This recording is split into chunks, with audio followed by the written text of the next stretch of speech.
నమస్తే నాగేశ్వర్ కార్యక్రమానికి స్వాగతం. నేను రవిశంకర్ వెళ్ళ ప్రొఫెసర్ గారు మనతో ఉన్నారు. నమస్తే నాగేశ్వర్ గారు. క్యాబినెట్లో ఉన్న మంత్రుల పనితీరు మీద సమీక్షలు జరుగుతూ ఉంటాయి సార్. అండ్ వాళ్ళ పనితీరు మీద ర్యాంకులు కూడా ఇస్తూ ఉంటారు. కానీ అగ్రస్థానంలో దసరాల పరిష్కారంలో ఎవరెవరు ఏ ఏ ర్యాంకింగ్స్లో ఉన్నారు అనే దాని మీద నిన్న ఒక లిస్ట్ బయటకు వచ్చింది సార్. అగ్రస్థానంలో ఎన్ఎండి ఫరూక్ ఉన్నారు, అట్టడుగున వాసంశెట్టి సుభాష్ ఉన్నారు అని చెప్పేసి. ఇక్కడ ఇంట్రెస్టింగ్ ఏంటంటే చంద్రబాబు నాయుడు ముఖ్యమంత్రి 6వ స్థానంలో ఉన్నారు, నారా లోకేష్ 8వ స్థానంలో ఉన్నారు. ఫైళ్ల పరిష్కారంలో పవన్ కళ్యాణ్ 10వ స్థానానికి మాత్రమే పరిమితమయ్యారు. అంటే చాలా పనితీరు అంటే ఆయా శాఖల పనితీరు మీద ర్యాంకింగ్స్ ఇస్తూ ఉంటారు. ఈ తరహా ర్యాంకింగ్స్ అయితే నేను ఫస్ట్ టైం చూస్తూ ఉన్నాను సార్. సో పవన్ కళ్యాణ్కి 10వ స్థానం వచ్చింది, ఏమంటారు? అంటే ఎవరిచ్చారు ర్యాంకింగ్? ఆ ర్యాంకింగ్ ఇచ్చిన సంస్థ ఏంటి? అది జరిపిన పరిశోధన ప్రభుత్వమే సార్, ప్రభుత్వం నుంచే వచ్చింది సార్. ఇది ప్రభుత్వం నుంచి అంటే ప్రభుత్వం అఫీషియల్గా ప్రకటించలేదు కదా. ప్రభుత్వం అఫీషియల్గా ప్రకటించిందా, పత్రికలో వచ్చిన కథనమా, దానికి ఎంచుకున్న పద్ధతి ఏంటి, ప్రాతిపదిక ఏంటి, దసరాల పరిష్కారం అంటే ఏంటి, అంటే ఎంత సమయం తీసుకున్నారా, ఇదేది ట్రాన్స్పరెంట్గా లేకుండా అడపాదడపా మంత్రుల ర్యాంకులు ఇస్తున్నాం అనేది ఒక పొలిటికల్ నరేటివ్. చూడండి, మంత్రులు ఉరుకులు పరుగులు తీస్తున్నారు చంద్రబాబు నాయుడు. మంత్రుల్ని ఎప్పటికప్పుడు ఎగ్జామ్ పెడుతున్నాడు, వాళ్ళని అప్రమత్తంగా ఉంచుతున్నాడు అనేటువంటి ఒక నరేటివ్ పంపడానికి ఉపయోగపడుతుంది.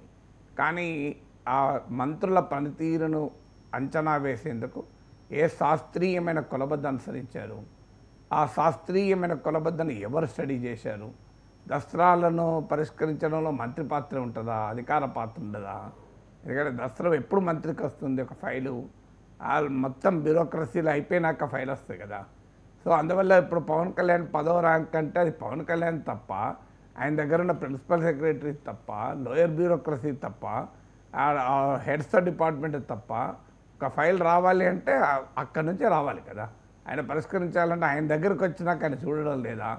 సో ఆయన దగ్గరకు వచ్చాక ఆయన చూడకపోతానికి ఆ ఫైల్కు ఉన్న క్యారెక్టర్ ఏంటి? ఇప్పుడు ఉదాహరణకు ఒక మేజర్ ఇంప్లికేషన్ ఉన్న ఫైల్ ఉంటుంది, ఒక రొటీన్ ఫైల్ ఉంటుంది. ఇప్పుడు ఉదాహరణ విషయం సార్, నేను కేబినెట్ భేటీ జరిగింది సార్. ఈ భేటీలో చంద్రబాబు నాయుడు గారే ఈ ర్యాంకుల్ని చదివి వినిపించారు. అది ఎవరిచ్చారన్నది పాయింట్ కదా.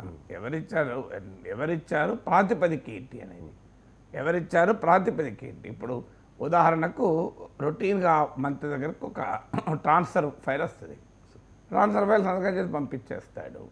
లేదు ఒక సీరియస్గా ఫైల్ ఉంటుంది, అది టైం తీసుకుంటాడు. ఇప్పుడు మీరు ఫైళ్ళ క్లియరెన్స్ అంటే ఏదన్నట్లు, ఇప్పుడు నేను ఉదాహరణకు నాది సెకండ్ టైం ఎమ్మెల్సీ అయ్యాక 6 ఏళ్ళు లీవ్, మా యూనివర్సిటీ రూల్స్ ప్రకారం 5 years దాటితే అది సెక్రటరీకి వెళ్తుంది లీవ్ అప్లికేషన్. సో అందువల్ల నాది సెక్రటరీకి వెళ్ళింది, అది ముఖ్యమంత్రి దాకా కూడా వెళ్ళి ముఖ్యమంత్రి సంతకంతో బయటకు వస్తుంది లీవ్ రావాలంటే.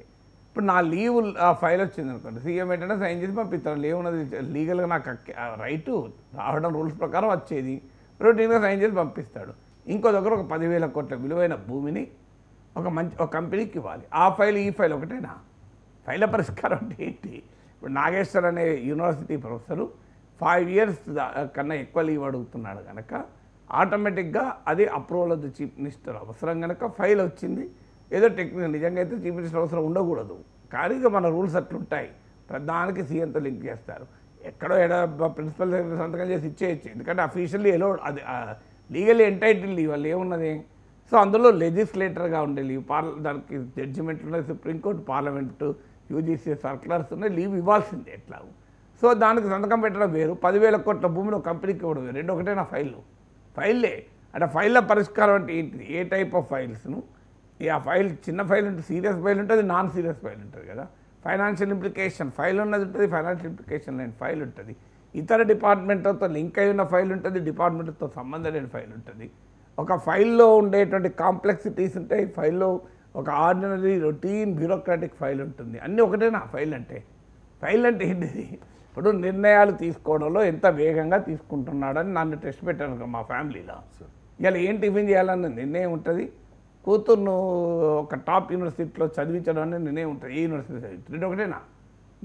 నేను కూతురు ఏ యూనివర్సిటీలో చదివించాలి అనే దానికి నిర్ణయానికి సమయం పడుతుంది, ఎందుకంటే ఆ యూనివర్సిటీలో స్టడీ చేయాలి, ఏది మంచిది. ఇవాళ ఏం టిఫిన్ చేయాలంటే ఉప్మా చేయంట, పెసరట్టు చేయమంట, ఇడ్లీ చేయమంట, ఏమన్నది అలా. కానీ దాన్ని ఫాస్ట్గా తీసుకున్నాడు, దీన్ని స్లోగా తీసుకున్నాడు. ఉదాహరణకు ఏ టిఫిన్ చేయాలన్నది మా మేడం వెంటనే చెప్పింది అనుకోండి, ఇడ్లీ చేయండి అని. నేను ఏ యూనివర్సిటీలో చేయాలన్న దానికి ఒక 2 రోజులు టైం తీసుకున్నాను అనుకోండి. నాగేశ్వర్ చాలా స్లో ఫెలో, నేనేం తీసుకున్నాను 2 రోజులు తీసుకుంటాడు. చూడు సార్ వాళ్ళ మెసేజ్ చూడు, 2 నిమిషాలు అయిపోయింది డిసిషన్. ఫైల్ క్లియర్ చేసింది కదా ఆమె. కుక్ వచ్చి అడిగింది ఏం చేయాలి, చాలా ఇడ్లీ అని ఫైల్ మీద రాసింది, పంపించేసింది. నా దగ్గరికి కూడా వచ్చింది ఫైలు. నా కూతురు ఏ యూనివర్సిటీ అంటే లెట్ మీ స్టడీ అంట, ఆ యూనివర్సిటీ ఏది మంచిది అని. అంటే చూడు వేస్ట్ నాగేశ్వర్ 2 రోజులు కూడా ఫైల్ క్లియర్ చేస్తలేడు. కానీ ఆ చూడు మేడం చూడు వెంటనే ఇడ్లీ అన్నది. అంటే ఒకటే నా ఫైల్. మరి అందుకే ఈ ర్యాంకింగ్లలో అరే అది ఆ ఫైల్కున్న వాల్యూ ఏంటి, ఇంపార్టెన్స్ ఏంటి, ఆ ఫైల్కున్న ప్రాధాన్యత ఏంటి, ఫైల్కున్న లీగల్ కాంప్లికేషన్స్ ఏంటి, నేచర్ ఆఫ్ ద ఫైల్ మీద ఉంటుంది కదా ఫైల్ పరిష్కారం అనే సమయము. నేచర్ ఆఫ్ ద ఫైల్కి సంబంధం లేకుండా ఫైల్ పరిష్కారం ఉంటుందా? మరి ఇప్పుడు మీరు ఏ నరేటివ్ పంపుతున్నారు? అందులో ఒక పార్ట్నర్, మీరు తెలుగుదేశం మంత్రులకు ర్యాంకులు ఇవ్వడం వేరు, కానీ మీరు జనసేన మంత్రులకు ర్యాంకులు ఇస్తున్నారు. అందులో పవన్ కళ్యాణ్కు తెలివిగా వ్యూహాత్మకంగా చంద్రబాబు నాయుడు 6వ ప్లేసు, లోకేష్ 8వ ప్లేసు. కానీ లోకేష్ కన్నా కూడా పవన్ కళ్యాణ్ 10వ ప్లేసు. అంటే పవన్ కళ్యాణ్గా మరి పవన్ కళ్యాణ్తో డిప్యూటీ చీఫ్ మినిస్టర్ లోకేష్ చేయడం బెటర్ కదా, చాలా ఎఫిషియెంట్ కదా పవన్ కళ్యాణ్ కన్నా. ఇది పవన్ కళ్యాణ్ అండర్మైన్ చేసినట్టు కాదా? ఈ వార్త చూసిన వాళ్ళు ఏమనుకోవాలి? పవన్ కళ్యాణ్ సమర్థుడు కాదు, ఆయన మంత్రిగా ఫెయిల్ అవుతున్నాడు అనుకోవాలా? అఫ్కోర్స్ చూడు చంద్రబాబు నాయుడు ఎంత గొప్పవాడు, తనకు కూడా 6వ ర్యాంక్ ఇచ్చుకున్నాడు. కానీ ఒక మంత్రికి ఇచ్చాడు ఫస్ట్ ర్యాంక్ అని చంద్రబాబు నాయుడు ఇమేజ్ పెరుగుతుంది. చూడు తన కొడుకు కూడా 8th ర్యాంక్ ఇచ్చాడు, తన కొడుకు కన్నా ఇంకో 6 మంత్రులకు ఎక్కువ ర్యాంక్ ఇచ్చాడు. చంద్రబాబు నాయుడు చూడండి అలా ఉంటుంది ఆయన పాలన అని. ఆయనకు సర్టిఫికెట్. పవన్ కళ్యాణ్ వేస్ట్ 10వ ర్యాంకులో ఉన్నాడు, ఆయన ఫైల్లే క్లియర్ చేయడు. అంటే ఇది ఏ నరేటివ్ పంపుతున్నది? ఇది రైట్? మీరు నాకు ఆ వార్త మొత్తం చదవండి తెలుస్తుంది. 10వ ర్యాంక్ ఏంటి పవన్ కళ్యాణ్కు? దేంట్లో 10వ ర్యాంకు? అంటే మరి ఆ మినిస్ట్రీలో తన ఉప ముఖ్యమంత్రి 10వ ర్యాంకులో ఉండి తానే 6వ ర్యాంకులో ఉంటే అది చంద్రబాబు నాయుడు ఎఫిషియన్సీ మీద రిఫ్లెక్ట్ కాదా? నాకు చెప్పండి, అది ర్యాంకులు ఏంటి, గోల్ ఏంటి, ప్రజలకు డెలివరీ చేయడంలో ఈ ఫైళ్ళు వేగంగా పరిష్కరించడం ఏంటి, ఈ గోల్ ఏంటి నాకు నిజంగా అర్థం కూడా అవుతలేదు. There should be some scientific basis కదా. ఒక ఎఫిషియన్సీని మీరు మంత్రుల ఎఫిషియన్సీని మెజర్ చేయడానికి what is the scientific basis నాకు చెప్పండి. ఆ సైంటిఫిక్ బేసిస్ లేకుండా మంత్రుల ర్యాంకులు మోడీ ఇస్తున్నాడు ఎవరికైనా ర్యాంకులు? సో కలెక్టివ్ మంత్రి ఇంకోటి పార్లమెంటరీ డెమోక్రసీ రూల్స్ ప్రకారం కలెక్టివ్ రెస్పాన్సిబిలిటీ, సమిష్టి బాధ్యత. పవన్ కళ్యాణ్ 10వ ర్యాంక్ వస్తే చంద్రబాబు నాయుడు కూడా 10వ ర్యాంక్ వచ్చినట్టు లెక్క. ఎందుకంటే ఇది కలెక్టివ్ రెస్పాన్సిబిలిటీ. పార్లమెంటరీ డెమోక్రసీలో ఇండివిజువల్ రెస్పాన్సిబిలిటీ ఉండదు. ఇది CEO స్టైల్, ఇది పొలిటీషియన్ స్టైల్ కాదు. CEO స్టైల్లో CEO నెంబర్ 1, CEOకి ఈక్వల్ ఎవరు ఉండరు. ఇక మిగతా వాళ్ళంతా మేనేజర్లు, జనరల్ మేనేజర్లు, డైరెక్టర్లు, రకరకాల ఉంటారు.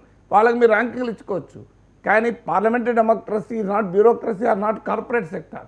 Principal secretary, head secretary, joint secretary, deputy secretary, assistant secretary, ఇది హైరార్కీ ఉంటుంది. పార్లమెంటరీ డెమోక్రసీలో హైరార్కీ ఉండదు. పార్లమెంటరీ డెమోక్రసీలో మంత్రులందరూ సమానమే. పేరుకు మనం ముఖ్యమంత్రి అంటాం, ముఖ్యమంత్రి కూడా ఎవరు ఫస్ట్ అమంగ్ ది ఈక్వల్స్. ఈ నాట్ ద ఇంకా డిప్యూటీ చీఫ్ మినిస్టర్ ఇది not even second among the equals. Deputy chief minister constitutional హోదా ఏమీ లేదు. Deputy chief minister political symbol. మీరు అంటూ మంత్రులందరూ సమానం. అంటే ఒక మంత్రి సరిగా పరిష్కరిస్తలేడు ఫైల్ అంటే it reflects on the chief minister కదా. అందువల్ల ఒక నరేటివ్ పంపించాలని చూస్తుంది ఏంటంటే చంద్రబాబు నాయుడు మంత్రులందరినీ ఉరుకుల పరుగులు తీస్తాడు, చాలా ఎఫిషియెంట్గా గవర్నెన్స్ నడుపుతాడు.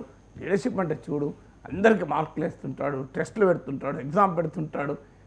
ఆఖరికి తనకు తానైనా తక్కువ అంచనా వేసుకుంటాడు. తన కొడుకు కన్నా కూడా ఇతర మంత్రులకు ర్యాంకులు ఇచ్చాడు చూడు అనే నెరేటివ్ పోతుంది. అదే సమయంలో పవన్ కళ్యాణ్ తగ్గించడం కూడా అవుతుంది. పవన్ కళ్యాణ్కు 10వ ర్యాంకు, లోకేష్కి 8వ ర్యాంకు. అంటే ఆల్రెడీ డిబేట్ నడుస్తున్నది లోకేష్కి డిప్యూటీ చీఫ్ మినిస్టర్ అని.